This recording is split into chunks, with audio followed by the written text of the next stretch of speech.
వరంగల్కు మంజూరైన Sainik school relocate చేసి సికింద్రాబాద్ కంటోన్మెంట్లో పెట్టాలని రాష్ట్ర ప్రభుత్వం చూస్తోందని ఎమ్మెల్యే కడియం శ్రీహరి అన్నారు. రాష్ట్ర ప్రభుత్వం తమ పలుకుబడి ఉపయోగించి దేశవ్యాప్తంగా ప్రారంభించే 100 సైనిక్ స్కూళ్లలో అదనంగా ఒకటి రాష్ట్రానికి తీసుకురావాలని కోరారు. గత ప్రభుత్వం మంజూరు చేసిన పనులు ఇప్పుడున్న ప్రభుత్వం రద్దు చేయాలని చూస్తోందని ఆరోపించారు. రాష్ట్ర ప్రభుత్వానికి ఒక లేఖ రాశారు. ఆ లేఖలో వారు ఏం ప్రతిపాదిస్తున్నారు అంటే change of location of the science school proposal under erstwhile scheme from Hanakoda to Hyderabad by relocating it in Secunderabad cantonment area, duly requesting the Chief Executive Officer of Secunderabad Cantonment Board to allocate an extent of 50 acres of land for the purpose. Secunderabad Cantonment lo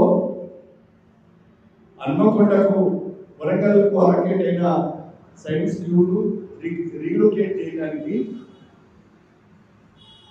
ప్రతిపాదనలు పంపిస్తూ cantonment బోర్డుకు 50 ఎకరాలు land కేటాయించవలసిందిగా ప్రతిపాదించినట్టుగా ఈ proposals లో ఉంది.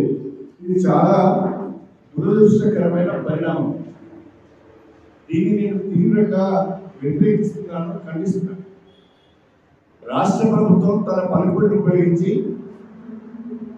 దేశవ్యాప్తంగా కేంద్ర ప్రభుత్వం ప్రారంభించే 100 సైన్స్ స్కూళ్లలో అదనంగా ఒక సైన్స్ స్కూల్ తెచ్చుకొని వారు ఎక్కడ నెలకొల్పినా మాకేం అభ్యంతరం లేదు.